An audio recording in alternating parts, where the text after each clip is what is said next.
C'est bon, alors l'enregistrement donc a commencé.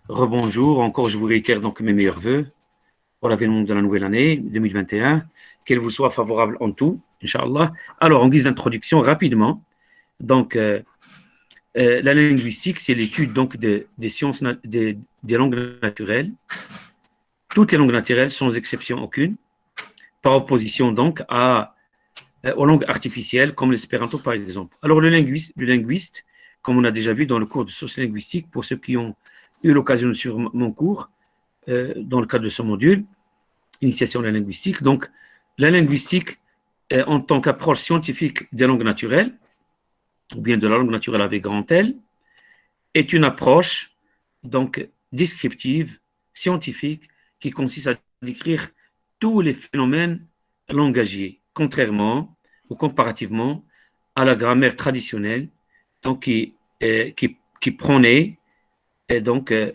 une approche normative, c'est-à-dire la langue comme elle devrait être, alors que la linguistique décrit la langue comme elle est, non comme elle devrait être. Quelques concepts que je considère comme étant des préalables à la suite du cours.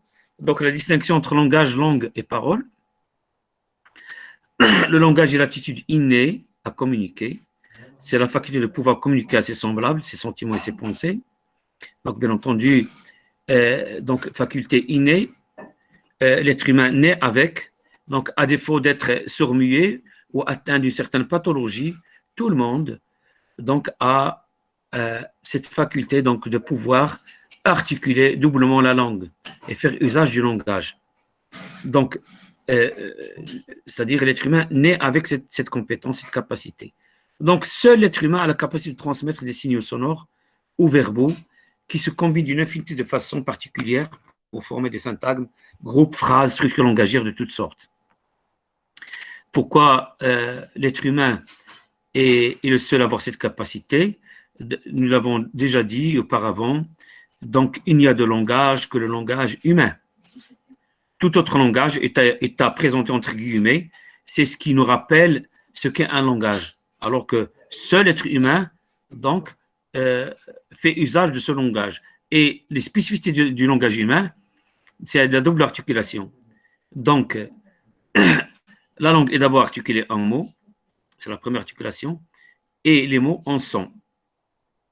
D'une autre manière, à partir de quelques phonèmes, en nombre fini, réduit, qui varie selon les langues, nous pouvons constituer des mots par le respect d'un système de règles, et ces mots vont se combiner à leur tour pour former des structures plus grandes et des phrases à l'infini, bien entendu, des structures, des mots qui ont un sens.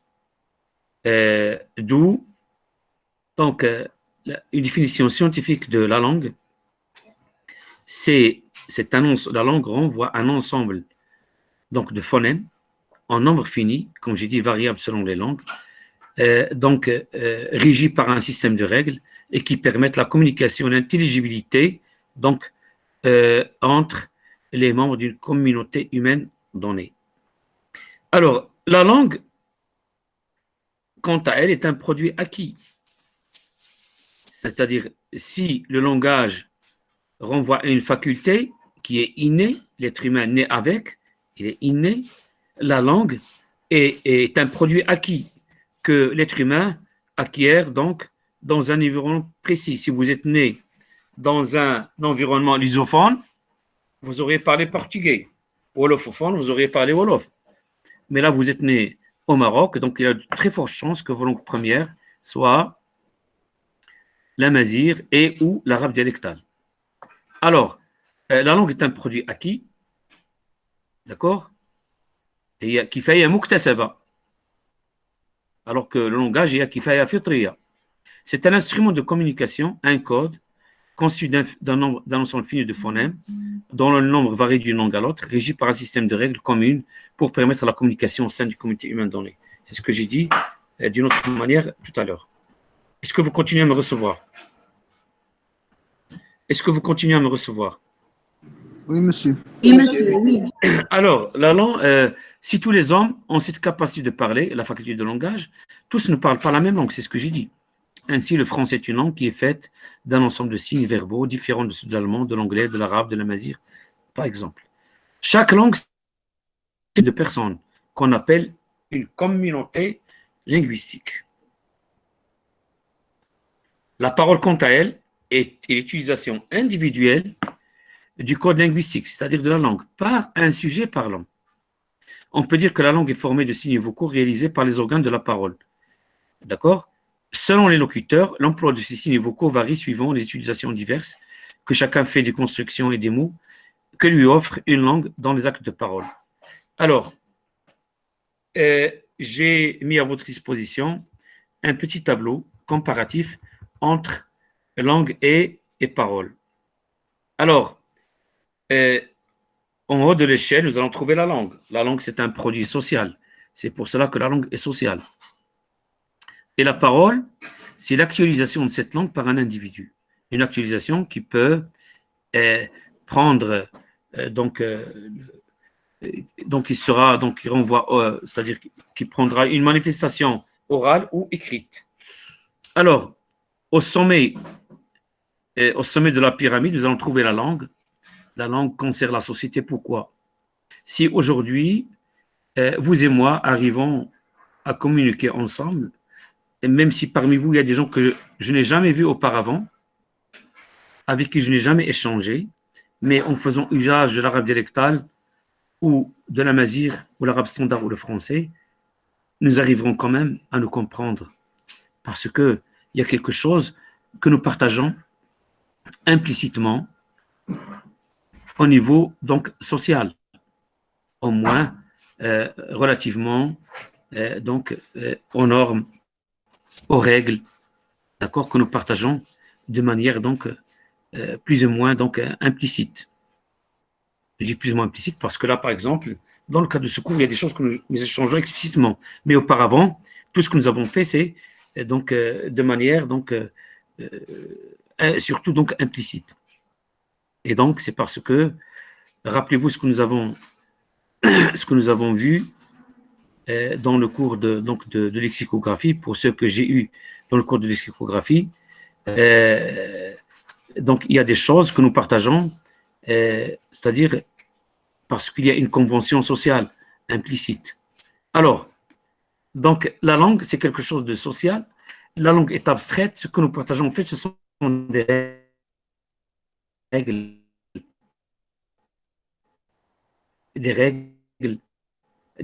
des normes, donc pratiques de la langue. La langue est sociale, la parole est individuelle. La langue n'a aucune existence avant qu'elle ne devienne parole. Une parole écrite ou prononcée. D'accord? Selon que nous situons au niveau du code écrit ou oral. Donc, la langue est sociale. D'accord? Par exemple, un outil, comme nous avons vu dans le cas du cours de lexicographie, le dictionnaire étant un outil social, mis au point par des institutions sociales. D'accord? L'individu ne peut y apporter aucun changement en dehors du feu vert donc, de l'institution sociale, d'une académie par exemple. Donc, c'est un outil qui relève de la société.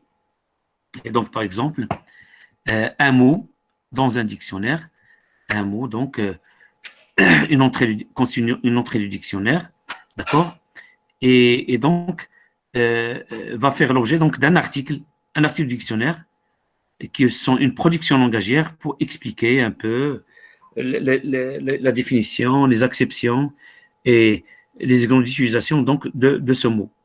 D'accord?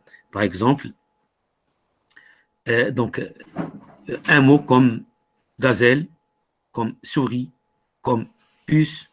Donc, ce sont autant d'entrées dans un dictionnaire qui renvoient à des sens que toute la société partage. Mais dans la bouche d'un individu, quand cette langue devient parole, quand elle est actualisée, concrétisée, d'accord, mise en relief, mise à jour par un individu. Donc, ce qui était simplement, ce que Gazelle qui renvoyait donc à un animal que tout le monde connaît, peut devenir euh, un outil langagier pour dorloter sa fille ou sa femme pour dire que voilà, ma gazelle, c'est pour dire ma belle ou bien ma petite, etc. Et donc, là, c'est un sens connotatif, donc, qui varie d'un individu à l'autre. Donc, sous d'autres cieux, pour dorloter sa fille, on va dire ma puce, d'accord? Ma coccinelle, etc. Donc, la langue est sociale, la parole est individuelle. La langue est abstraite. Rappelez-vous de la définition que j'ai avancée pour ce qui est de la langue. La langue, un ensemble de phonèmes en nombre fini, variable selon les langues, régi par un système de règles et donc, qui permet la communication au sein d'une communauté humaine donnée. Jusque-là, c'est quoi cette définition? C'est quelque chose d'abstrait. La langue n'a aucune existence avant qu'elle soit concrétisée dans un acte de parole. D'ailleurs, vous qui connaissez un peu la phonétique et la phonologie, le phonème, qui est une entité qui relève de la langue, d'accord, est une entité abstraite, et ce n'est qu'une fois dans la bouche d'un locuteur qu'elle peut devenir son, c'est-à-dire quelque chose de concret, mesurable, avec un outil. Parce que si vous arrivez aujourd'hui à m'entendre maintenant, c'est parce que ce que je produis comme son arrive jusqu'à vos organes auditifs, car correspondant à ces sons correspondent à des ondes sonores physiques qui se propagent donc dans l'air et donc pour stimuler vos organes auditifs. Et d'ailleurs, nous disons qu'il n'y a pas de langue. La langue n'a aucune existence réelle avant qu'elle devienne parole. D'ailleurs, nous disons qu'il n'y a pas de langue, il n'y a que des usages de langue. La langue n'est rien avant qu'elle devienne un usage. D'accord? Et d'ailleurs, on dit qu'il n'y a pas de langue, il n'y a que des lectes, en fait des usages de langue. D'où les appellations sociolectes, interlectes, technolectes, idiolectes, etc. Je pense qu'il y a beaucoup d'étudiants qui cherchent donc à intégrer le... Mais je n'arrive pas, donc... est-ce que vous continuez à m'écouter, s'il vous plaît? Est-ce que vous me recevez? Oui, monsieur. Alors, je continue un peu donc cette présentation. Donc, la langue est abstraite, la parole est concrète. La langue, c'est un code, la parole, c'est l'actualisation de ce code. Et puis, la langue est relativement stable, d'accord? Mais la parole est fluctuante.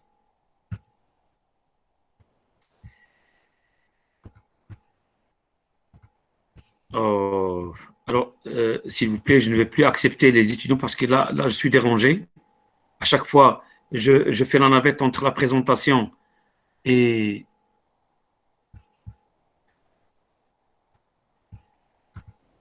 Donc, la langue est relativement stable parce que elle renvoie le plus souvent à des règles, d'accord? À des règles. Elle renvoie donc à des outils comme le dictionnaire qui sont stables. Mais la parole est fluctuante parce que elle renvoie à des productions langagières qui varient d'un individu à l'autre, d'un individu à l'autre. Et au niveau du même individu, au niveau même du même individu lui-même, il y a des variations selon l'état psychique de l'individu, selon son état physique, selon les circonstances donc de l'acte de communication, etc. La langue est virtuelle, comme je dis, donc elle est abstraite, elle est virtuelle, donc, rapportez-vous donc à la définition que j'en ai donnée. C'est quelque chose qui est déposé quelque part dans notre cerveau, mais la parole est réelle parce que nous la recevons, elle est concrète. Alors, les éléments de base de la langue, c'est le mot, la phrase, alors que pour la parole, c'est le terme et le discours. D'accord? Le mot, c'est une donnée abstraite car relevant de la langue générale. Et donc, quand il est contextualisé linguistiquement, il donne naissance à une phrase. Alors qu'au niveau de la parole, le mot contextualisé devient terme et la phrase devient discours. C'est-à-dire, c'est la langue, donc, contextualisé. J'espère que vos camarades arrêtent de me déranger avec leur... Je leur ai envoyé plus d'une cinquantaine de liens, et là, ils demandent l'autorisation donc à intégrer la réunion. Je pense que je ne peux plus donc faire ceci. Alors, est-ce que le tableau, est-ce que c'est bien compris? Est-ce que c'est bon? C'est clair, monsieur, merci. Alors, je m'arrête 2 minutes pour vous donner la parole, parce que quand même, si nous avons opté pour cette réunion, c'est pour qu'il y ait une certaine interaction. Alors, vous avez la parole si vous voulez poser des questions. Je suis tout oui.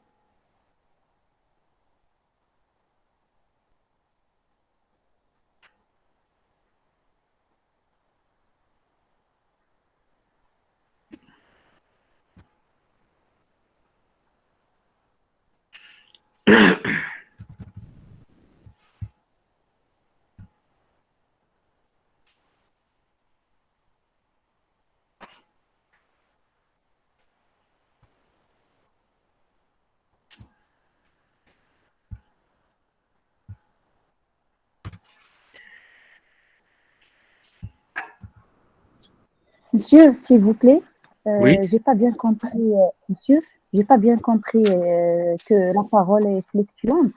Est-ce que vous voulez dire que la parole est en évolution perpétuelle ou j'ai pas bien compris ce... Fluctuante, c'est-à-dire changeante, variable, elle varie, d'accord? Par exemple, pour le même sens, la production, donc la structure donc, qui va rendre un sens ne sera pas la même. Alors, pour dire, pour demander à quelqu'un de fermer la porte, est-ce qu'il y a une seule façon de le dire? Allô? Oui, monsieur, j'ai compris maintenant. Oui, Quelles sont les différentes façons de dire fermer la porte? oui, la porte. La porte, on peut dire des formes de politesse avec le conditionnel, voudriez-vous fermer la porte? Ou bien tout simplement, je dirais, il fait froid, ou bien il fait chaud, d'accord? Etc. Donc, il y a mille et une façons donc, de rendre le même sens. Donc, c'est ce que j'appelle, c'est une des lectures possibles de cette expression. La langue est fluctuante et variable. Et donc, je ne vais pas toujours rendre le même sens, même au niveau du même individu, il ne va pas le rendre de la même manière. Donc, selon le contexte, selon la situation. C'est bon? Oui, merci, monsieur, c'est bon. Je vous en prie. Alors, le signe linguistique, vous savez qu'en linguistique, vous allez voir que on va délaisser un peu cette appellation donc, du mot. Donc, je vais revenir aussi, je vais commencer d'abord par le mot. D'accord? Alors, est-ce que vous arrivez à voir le slide? Allô? Allô? Alors, dans une approche, donc, c'est-à-dire dans le cas de la grammaire traditionnelle, par exemple, l'unité de base de la langue, c'est un peu sont les sons donc, et les mots. Donc, le mot, et voilà ce qu'on dit, donc, la grammaire traditionnelle, ce que nous appelle le langage courant. Dans le langage courant, donc, un mot est une suite de caractères graphiques ou de sons formant, si je me situe au niveau du code oral, ou de sons formant une unité sémantique, c'est-à-dire c'est une combinaison de sons, d'accord, ou de graphèmes, si je suis au niveau de l'écrit, donc, qui forment un ensemble véhiculant un sens. C'est une unité qui a un sens. Donc, une suite de caractères graphiques ou de sons formant une suite sémantique et peuvent être distingués par un séparateur ou par un blanc typographique à l'écrit et par une pause à l'oral. D'accord? Donc, par exemple, ce mot-là, cependant, ou bien là, c'est un mot formé donc par deux lettres, L et A, ou bien par deux sons, le et A, et délimité de part et d'autre par un blanc typographique ou ce que nous appelons une espace. L'espace ici est féminin dans le cadre de la typographie. D'accord? Comparativement à espace, donc qui est masculin. Alors, donc, voilà une définition traditionnelle du mot. Une suite de caractères graphiques qui sont porteurs d'un sens et qui sont délimités de part et d'autre par des espaces. D'accord? Pour délimiter donc le mot, pour ne pas le confondre avec un autre mot. Cependant, sa définition du point de vue linguistique, la définition linguistique du mot, soulève d'importants problèmes d'identification. Pourquoi? Parce que ce blanc typographique, donc le blanc typographique, donc, comme son nom l'indique, à l'écrit, typographique, à l'oral, il est rendu par une pause. Donc, normalement, quand je dis la définition linguistique du mot, là, je peux aisément rendre donc cet espace, ce blanc typographique, cet espace entre deux mots, je peux le rendre par une pause à l'oral. Mais ce blanc typographique n'a pas toujours une représentation à l'oral, d'accord, c'est-à-dire dans la langue parlée. Exemple, la liaison. Quand je dis les femmes, là, vous pouvez aisément distinguer l'existence de deux mots. L'article et puis le nom femme, c'est un syntagme nominal. Mais quand je dis les étudiants, le phénomène de la liaison ne me permet plus d'observer donc cette pause orale. Donc, les étudiants, normalement, sur le plan typographique composé de deux mots, mais au niveau de l'oral, j'ai l'impression que c'est un tout compact et étroitement, solidement lié. Les deux mots, donc les et puis étudiants. Donc déjà, c'est un premier problème. Un mot comme pomme de terre, vous voyez, donc j'ai pomme de terre, il correspond à une même entité sémantique qui veut dire, c'est-à-dire de manière un peu, dans le registre un peu familier, patate, ou bien ça renvoie à un légume. D'accord? Donc, il correspond à une même entité sémantique. Et pourtant, il est composé de trois mots typographiques, de trois mots graphiques. Pomme, de et terre. Et donc, c'est-à-dire, ceci est d'autant plus contraignant, donc pour la définition donc du mot en tant que celui du caractère graphique, pourvu d'un sens et donc délimité par deux blancs typographiques, ceci est d'autant plus contraignant que pomme renvoie à une entrée aussi unique dans le dictionnaire, comme de et comme terre. Et donc, ils renvoient à des entrées indépendantes dans le dictionnaire. C'est dire que cette approche traditionnelle du mot est lacunaire. Un mot graphique comme tente, par exemple, comme tente, T-E-N-T-E, donc c'est un mot graphique aussi qui est donc composé de graphèmes ou de lettres, donc délimité de part et d'autre par des espaces, des blancs typographiques, mais il renvoie en fait à deux mots linguistiques. D'accord? C'est un mot qui est ambigu sur le plan, donc c'est un mot donc, qui est polysémique, parce qu'il renvoie aussi bien au mot tente, dans un camping, donc c'est un abri, et puis la forme verbale, tente, du verbe tenter. Donc c'est une ambiguïté, c'est un mot polysémique qui renvoie donc à deux mots,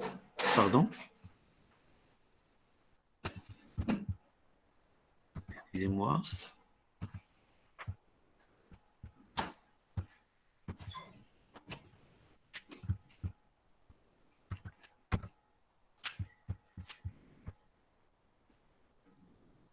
Donc voilà, j'ai un peu illustré donc ces noms. Donc pomme de terre renvoie à trois mots, alors que du fait qu'il renvoie à une même unité donc sémantique, c'est quand même comme on va trouver une entrée au dictionnaire, dans le dictionnaire, pomme de terre, c'est une entrée, mais en même temps qui peut renvoyer à trois mots, qui aussi donc qui forment trois entrées indépendantes du dictionnaire. Tente va renvoyer donc à en fait donc tente 1 et tente 2. Donc le même mot graphique va renvoyer à deux mots linguistiques. Alors maintenant, donc, je vous demande, et je vous ai déjà demandé, d'analyser l'ensemble de ces mots graphiques. Dame, dame, fier, fier, parents, etc. Alors, qui veut faire cet exercice? Et puis, quand dédivisez-vous?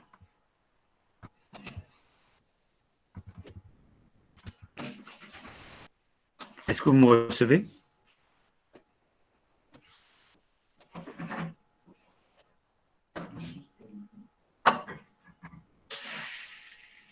Allô? Allô, allô?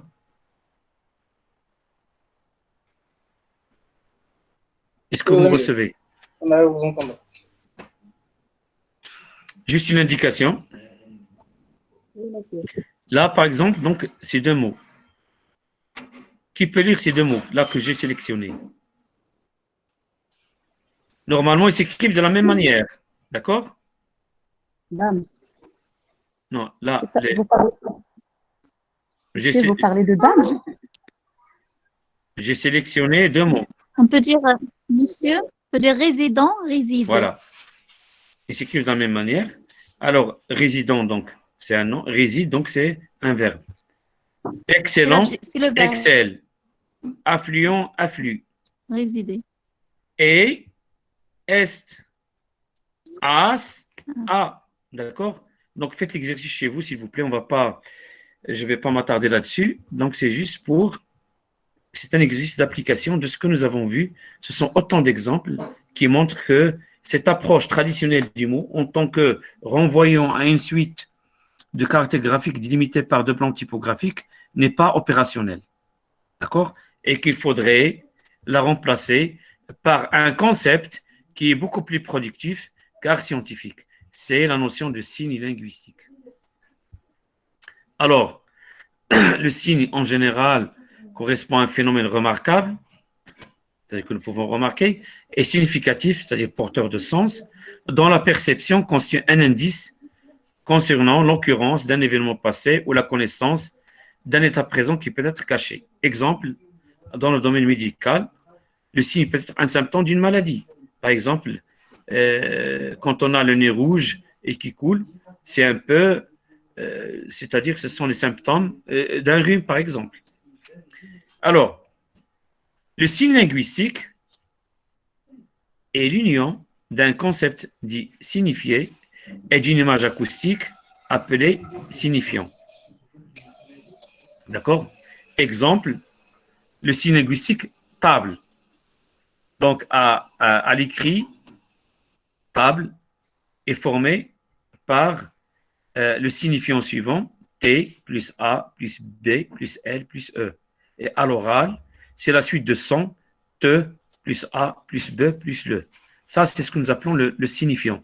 C'est l'image acoustique, c'est-à-dire l'empreinte laissée donc, par ces sons dans nos organes auditifs, ou bien, si c'est sur le plan graphique, c'est l'empreinte visuelle, par exemple, que laisseraient donc les graphèmes ou les lettres formant donc ce signifiant, cette forme.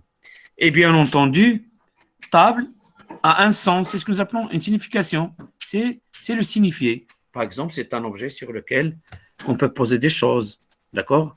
Ou bien on peut poser donc un plat pour manger, etc. Ça, c'est une signification caricaturale donc du signifiant table. Donc, le signe linguistique table est constitué par deux éléments, un concept dit signifié et une forme dite signifiant. Et donc, la relation entre le signifiant et le signifié est une relation donc étroite et donc très étroite. Ça veut dire que les deux versants du signe linguistique, que sont le signifiant et le signifié, sont indissociables, comme les deux, c'est-à-dire les deux, comme pile et face, donc les deux versants d'une pièce de monnaie. Pas trouver pile sans face et réciproquement. Alors, le lien entre ce signifiant et le signifié est arbitraire. C'est-à-dire, il n'y a aucune relation logique entre le sens véhiculé par table, c'est-à-dire le signifié, objet sur lequel on peut manger, et la suite des lettres T plus A plus B plus L plus E. En témoigne la diversité des langues. Le même sens donc varie d'une langue à l'autre. En espagnol, ça s'appelle mesa. En arabe, standard, Maïda, ou bien Tawila, ça dépend. Cela dépend donc de l'usage. Et donc, il n'y a aucune relation logique entre le signifiant et le signifié. C'est pour ça qu'elle est arbitraire. Donc, comme je dis, on témoigne de la diversité des langues. Le même signifié renvoie souvent à des signifiants différents. C'est ce que je viens de donner comme exemple. Alors, le signe linguistique, il y a une autre entité à laquelle renvoie le signe linguistique. C'est le référent. Quand je dis le mot table ou quand je l'écris, en plus du fait qu'il a un signifié et un signifiant qui sont de nature linguistique, d'accord? La forme est linguistique, le sens est linguistique.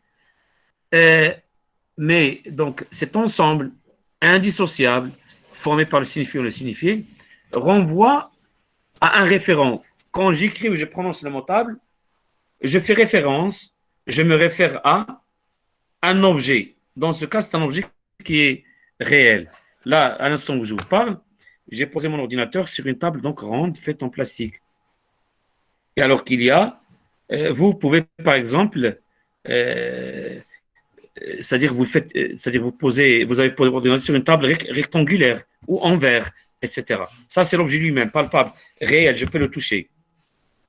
Mais des mots comme amour, honnêteté, patriotisme, amitié, courage, dignité, souveraineté, ce sont des signes linguistiques qui sont dotés d'un signifié ou d'un signifié, mais qui renvoient à un référent qui est abstrait, qui n'est pas concret. Alors, le référent relève de l'univers non linguistique. D'accord? Il n'est pas linguistique. Ce qui est linguistique, c'est le signifiant et le signifié. D'accord?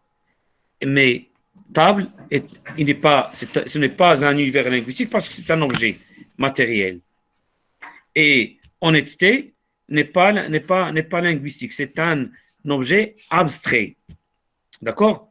Donc cet univers comprend aussi bien les objets physiques, concrets et perceptibles, que les idées abstraites qui ne trouvent leur valeur qu'en fonction de l'interprétation de la société. D'accord? L'honnêteté au Maroc ne veut pas dire l'honnêteté en France. Certes, il y a des choses que nous pouvons partager, mais être honnête chez nous, donc, peut avoir une autre signification. C'est un peu le mot Dieu en France ou au Maroc. Au Maroc, donc, du moins pour ceux qui sont de confession hébraïque, donc judaïque, juive ou bien musulmane, pour nous, Allah est unique. Il n'a ni enfanté, n'a pas enfanté. Alors que chez les autres chrétiens, du moins ceux d'aujourd'hui, donc il y a une sorte d'associationnisme. On associe d'autres instances à Allah, le Père, le Fils et le Saint-Esprit. Donc, ce ne sont pas les mêmes interprétations, ce ne sont pas les mêmes valeurs. Alors, la signification désigne la relation qui relie le signifiant et le signifié. Donc ça, c'est clair. Il s'agit d'une relation arbitraire, comme nous avons dit tout à l'heure. Est-ce que c'est bon? Vous avez reçu tout ceci? Allô? Allô? Oui, monsieur, oui. Alors maintenant, nous allons parler des mots pleins et des mots outils. Alors, les unités linguistiques, entendons par là les signes linguistiques, les unités lexicales, renvoient à deux grandes catégories de mots. Vous allez consulter le dictionnaire français, par exemple, quel que soit un dictionnaire de langue, par exemple, qu'il s'agisse du DFC, du Petit Robert, du Micro Robert, du Grand Robert, Larousse, etc., vous allez trouver que parmi les milliers de mots que compte un dictionnaire, ces mots, pour les approcher de manière scientifique, donc c'est une approche scientifique, donnerait la lecture suivante. Ces milliers de mots appartiennent à deux grandes catégories de mots. C'est-à-dire, parmi les milliers de mots que compte un dictionnaire, donc de langue par exemple en français, nous allons trouver que ces mots appartiennent à l'une ou l'autre des catégories suivantes, du moins en français. Des mots pleins, ce que nous appelons des mots pleins, ou bien des morphèmes lexicaux, et des mots outils, ou bien des morphèmes grammaticaux. D'accord? Alors, je vais le présenter donc avec des couleurs différentes. Le mot plein ou morphème lexicaux. Déjà, vous voyez là, lexique. Et puis des mots outils ou morphèmes grammaticaux. Donc, les mots outils, vous voyez, donc, quand on dit outils, donc on est un peu.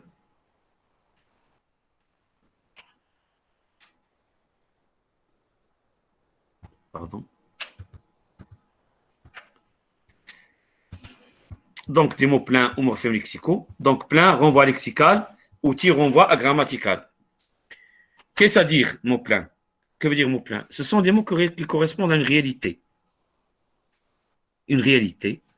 Par exemple, voiture, arbre, brave, garçon, d'accord?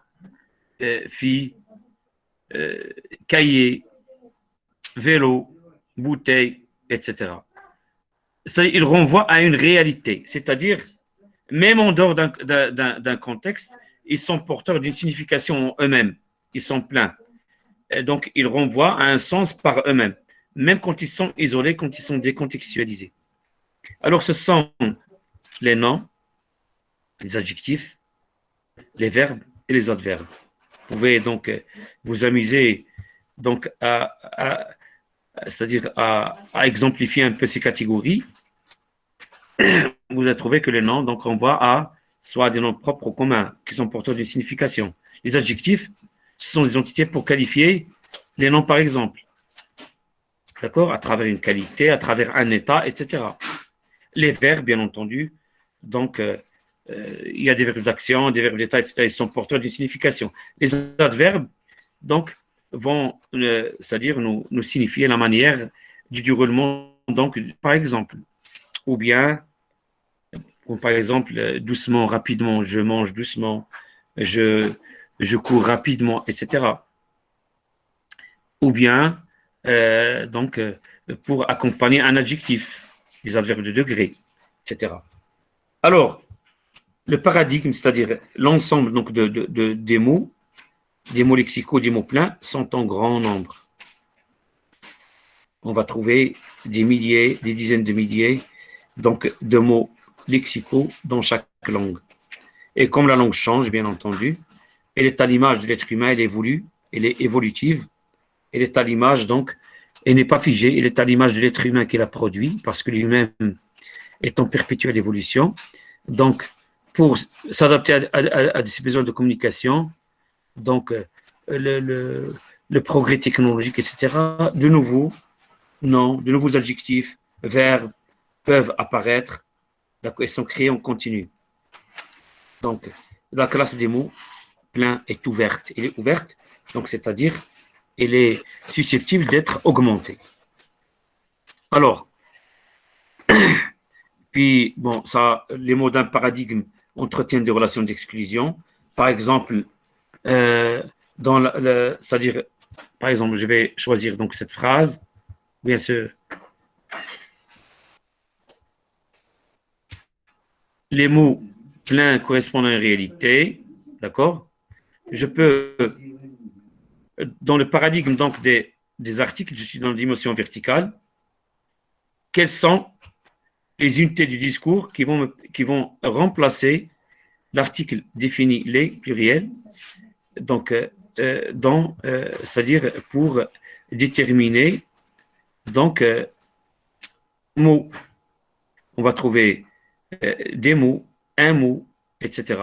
Alors, les, des, un s'excluent mutuellement. Ils sont dans une relation d'exclusion. La présence de les implique l'absence des autres possibilités. D'accord?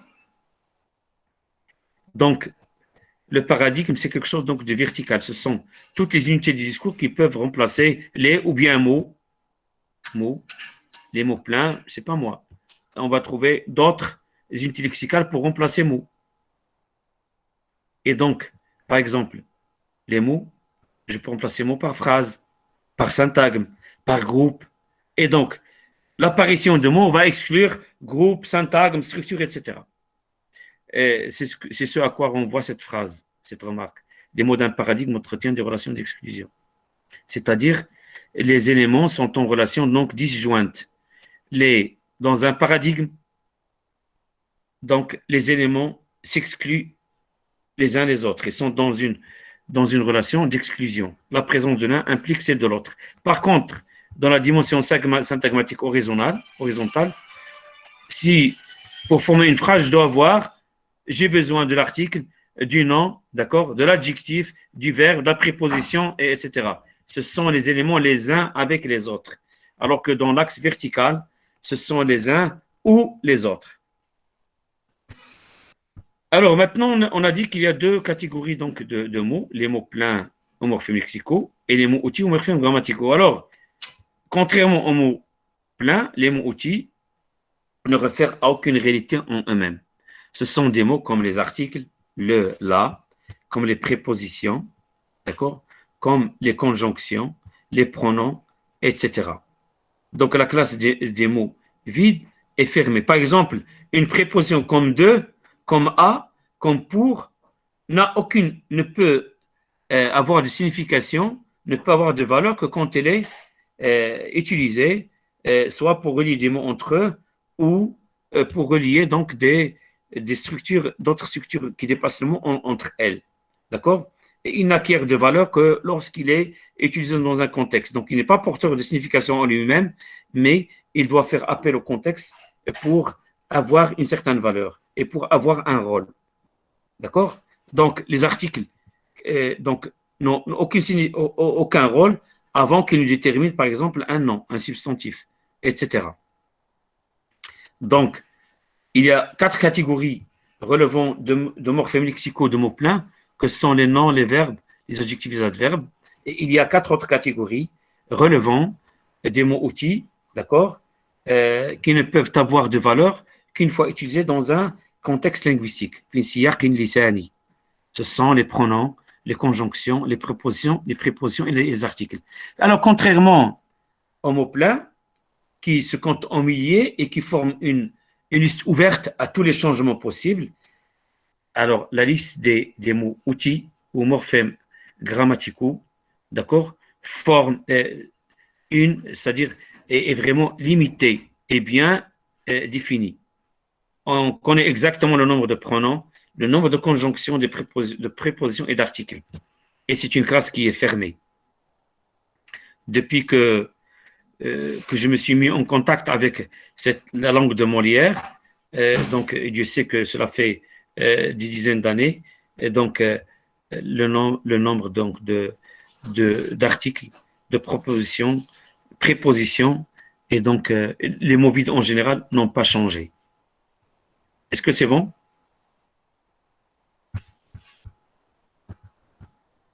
Allô? Oui, monsieur. Est-ce que vous avez des questions? Pour moi, tout est clair, merci. Les autres?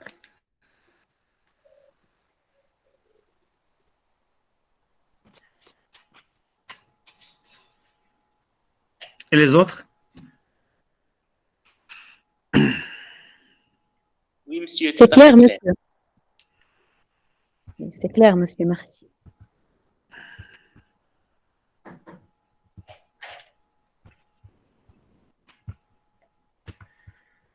Alors, je vais arrêter cette présentation et passer donc. C'est clair.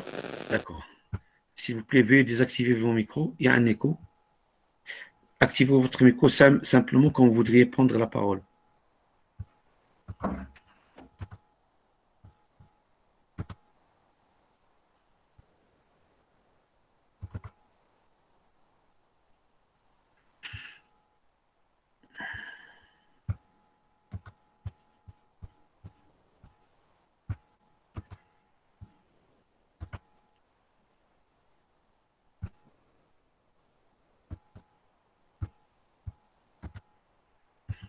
Est-ce que vous recevez, vous pouvez recevoir donc le texte?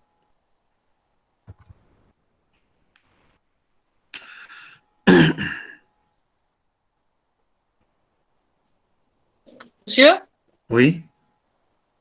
je ne reçois aucun texte, mais je suis en train de vous sur PDF. Je ne peux pas voir le texte sur le téléphone. Je ne sais pas pourquoi. Et les autres, c'est vos PC? Oui. Oui, Est-ce monsieur, que- on arrive à voir. Comment? Allô? On reçoit le fichier, monsieur. Vous pouvez le voir, n'est-ce pas? Oui. D'accord. Donc, est-ce que je peux continuer, s'il vous plaît? Ah, Est-ce que c'est bon, je peux continuer? Oui, monsieur, on avance. Merci. Alors, maintenant, lexique et vocabulaire. Veuillez désactiver vos micros, s'il vous plaît. Alors, lexique et vocabulaire. Le lexique est l'ensemble des formes connues ou non connues de façon active ou passive par un locuteur donné. D'accord? Nous ne disposons pas tous de la même batterie lexicale, mais tout le monde partage un vocabulaire général. C'est-à-dire quoi, le lexique? Quand je dis lexique, c'est-à-dire que nous nous situons au niveau du groupe social, de la communauté ou de la société en général.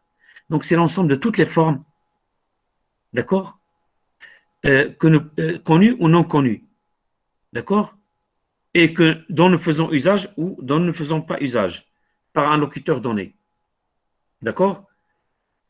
Et donc, c'est l'ensemble de toutes les formes en usage dans la société.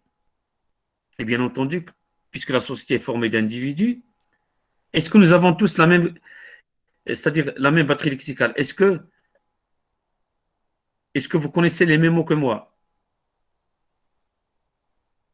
Ou bien est-ce que moi, je connais les mots, les mêmes, c'est-à-dire, c'est-à-dire, je connais tous les mots que vous connaissez. Allô? non, monsieur, chacun a D'accord. son propre dialecte. On n'est pas encore au niveau du dialecte.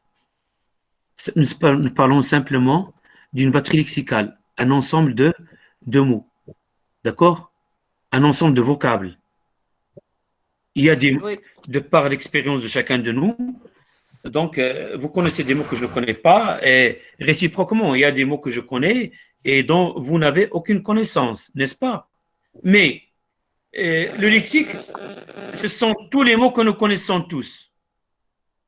D'accord? C'est-à-dire que ce sont les mots de Soumia, plus ceux de Hasna, plus les mots que je connais, etc. Et donc, au niveau de tous ces mots, il y a des mots que nous partageons tous, sans quoi nous ne pourrions jamais communiquer entre nous, mais chacun de nous, d'accord, a une batterie lexicale qui lui est propre. D'accord? Il y a des choses que nous partageons, mais des choses qui sont particulières donc à chacun, des choses qui sont particulières à chacun. Donc, c'est l'ensemble. Monsieur, on peut dire Des formes. que chacun de nous a un lexique, mais le vocabulaire rassemble tous ces lexiques. Non. S'il vous plaît, quand vous voulez prendre la parole, dites-le moi, comme ça je vais désactiver mon micro pour que vous puissiez faire fonctionner le vôtre. Non, ce que je suis en train de dire,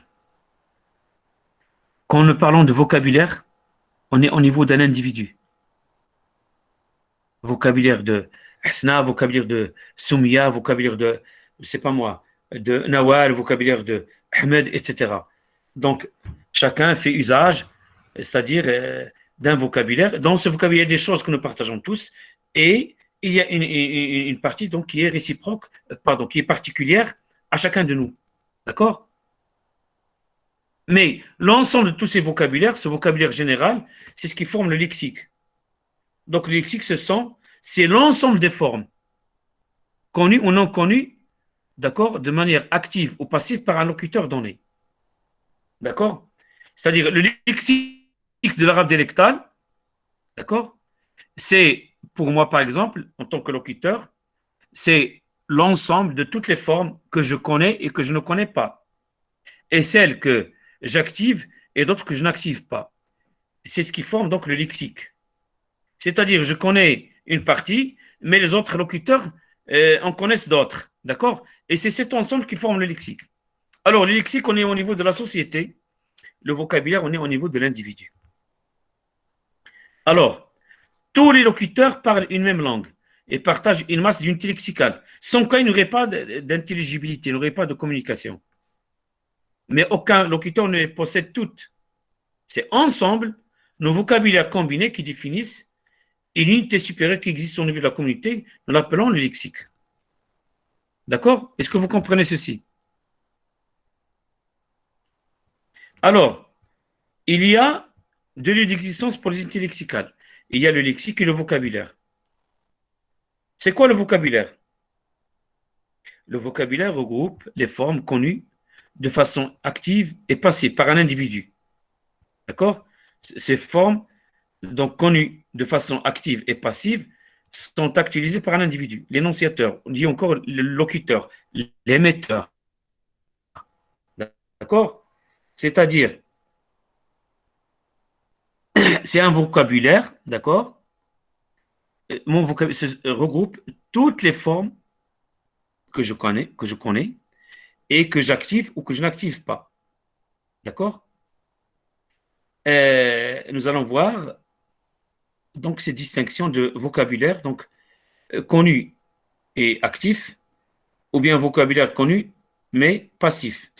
Le vocabulaire connu, actif, c'est le vocabulaire donc, que je connais et que j'active, et passif, c'est que le vocabulaire que je connais mais que je n'active pas pour des raisons sociales, parfois pour des raisons linguistiques. Alors, est-ce que vous pouvez me citer des exemples?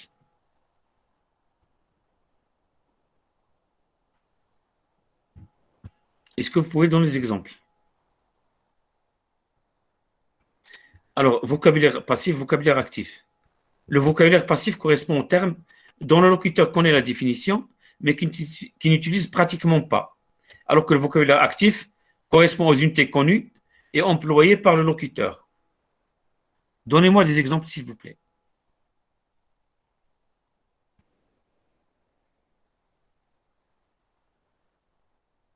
Allô? Allô, allô? Monsieur, Oui?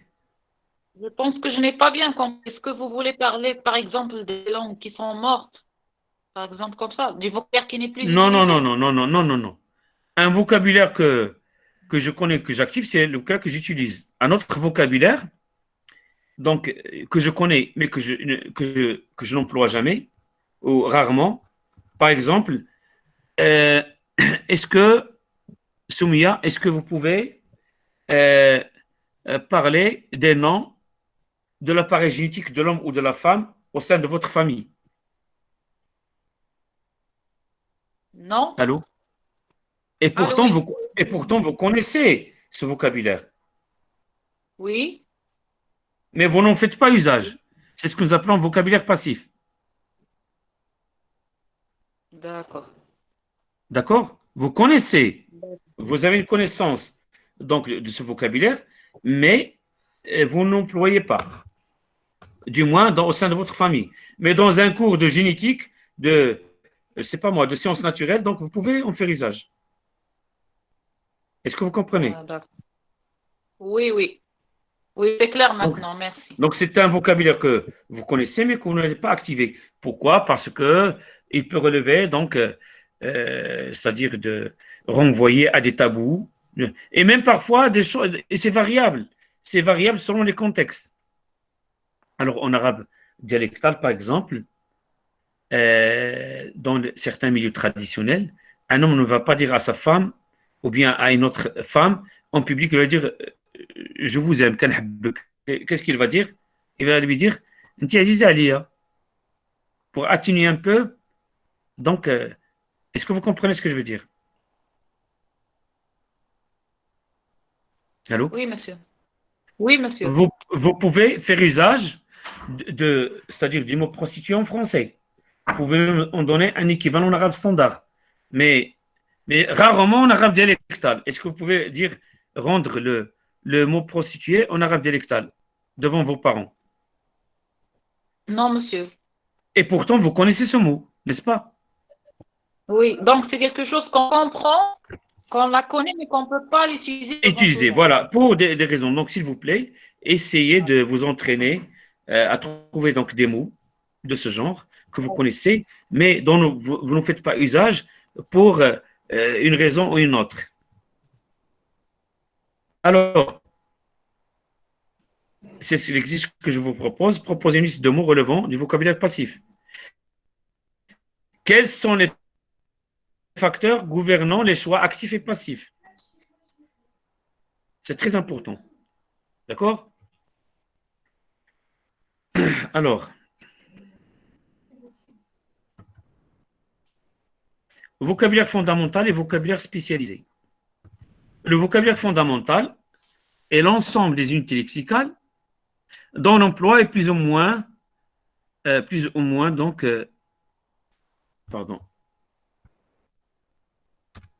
plus ou moins partagé par tous les locuteurs d'une communauté donnée, parce qu'il est fondamental.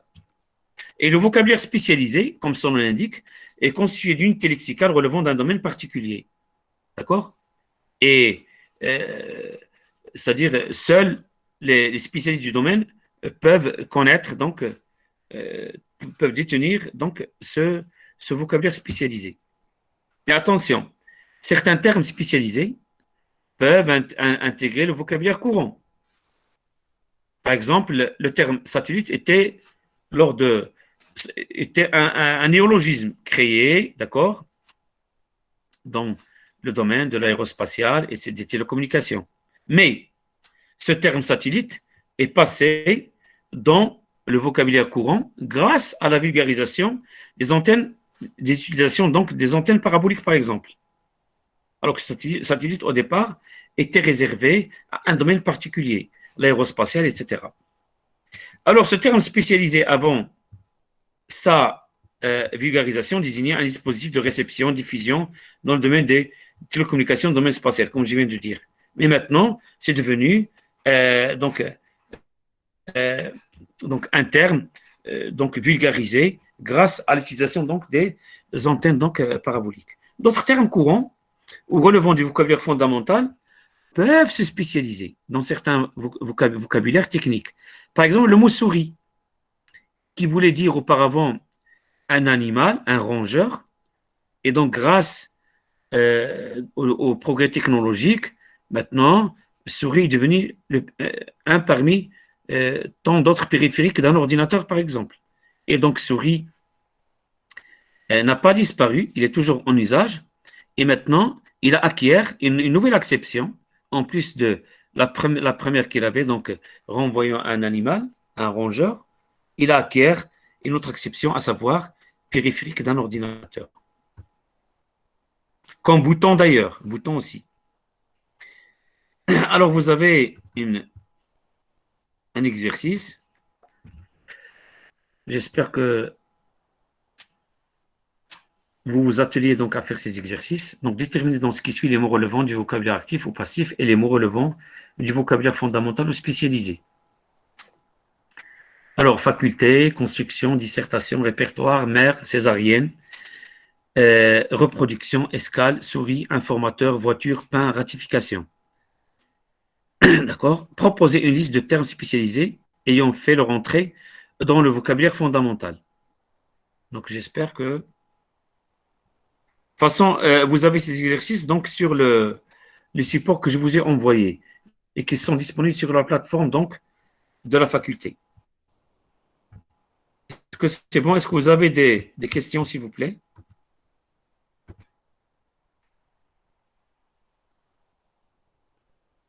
Est-ce que vous avez des questions?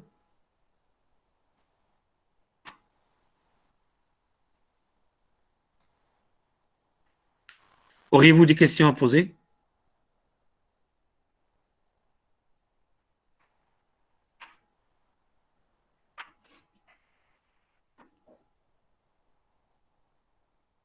Monsieur, est-ce que je Oui. peux poser une question?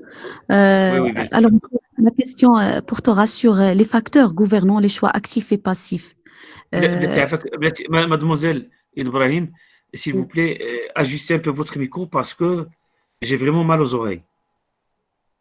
Monsieur, j'ai dit que ma question portera sur les facteurs gouvernant les choix actifs et passifs.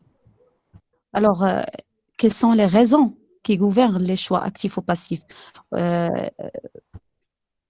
Vous avez dit que le mot procédure en arabe, par exemple, on ne peut pas le dire, ce mot. devant nos familles, pour la raison parce que c'est tabou. C'est pas un sujet qu'on peut aborder devant tout. Mais je voudrais savoir d'autres facteurs qui gouvernent les choix actifs ou passifs.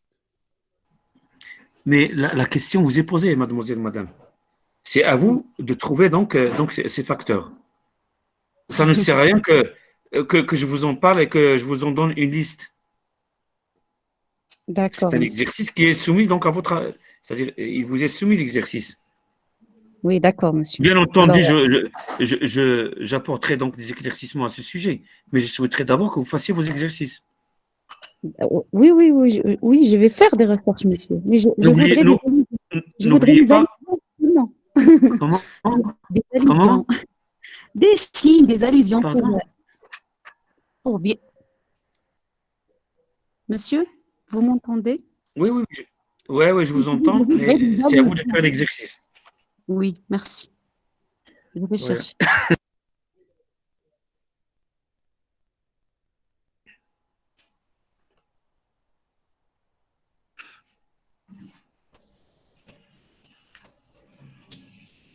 Alors, mademoiselle ou la madame Ibrahim, est-ce que vous m'entendez? Oui, monsieur, c'est bien clair. Attendez, est-ce que je vais faire usage des mémos selon que je m'adresse à vous, à mes collègues professeurs, au président de l'université, à monsieur le ministre de tutelle, ou bien à Sa Majesté? Est-ce que je vais faire usage des mêmes mots? Bien sûr, non, monsieur. Oui, Voilà une raison qui va guider mes choix. D'accord? d'accord. Alors, la situation. La situation. La situation, le Oui, statut de l'interlocuteur, il y a un tas de facteurs qui vont guider mes choix. Je ne vais pas faire usage de mes choix, au risque, d'accord, de porter atteinte à la bienséance, par exemple. D'accord? oui, d'accord, monsieur. Oui. Je ne peux pas. Est-ce que je peux tutoyer monsieur le ministre? Bien sûr, non, oui, bien sûr. Mais je peux tutoyer donc un ami intime. D'accord? Par exemple. Oui, monsieur. Ce sont des exemples. Est-ce que vous comprenez un peu Oui, oui, j'ai c'est-à-dire, compris, monsieur. d'accord? Merci beaucoup, monsieur. Ouais, J'ai compris. je Merci vous en beaucoup. prie. Alors, quelqu'un d'autre? Parce que dans 5 minutes, je vais arrêter donc la réunion parce que au risque d'alourdir un peu la vidéo. Déjà, cela fait combien de temps que nous sommes en train d'enregistrer? Ça fait un petit moment, Yac.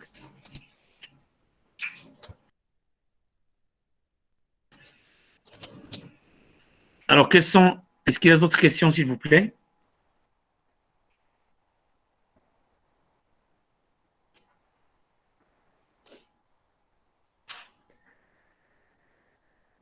Donc, j'ai cours avec vous demain ou bien avec les autres?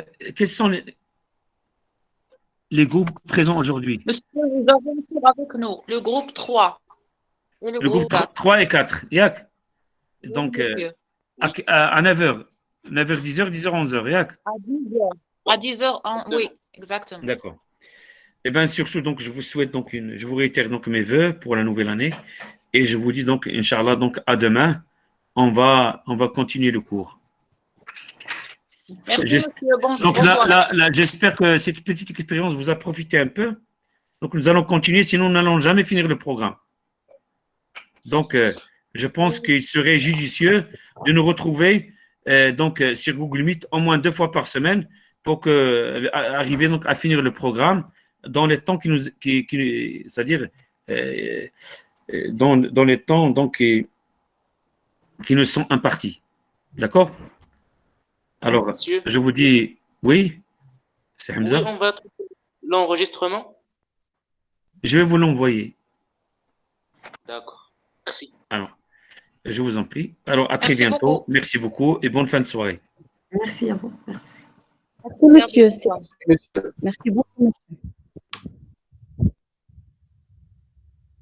Merci, monsieur.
صافي داك التفكير داير التفكير وانا غير التفكير شي حاجة مهمة وانا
ها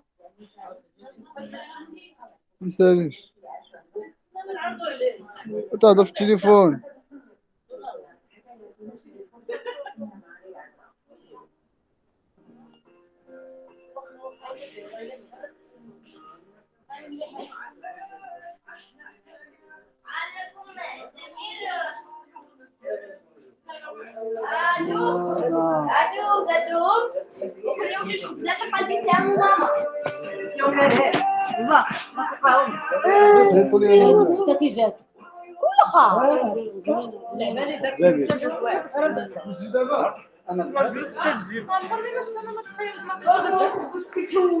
كان عندي الوقت لهاد الدرجة هادي.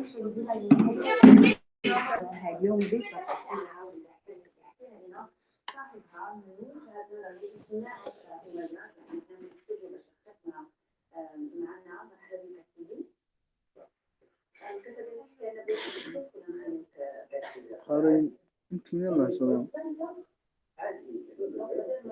نتسير ل 11.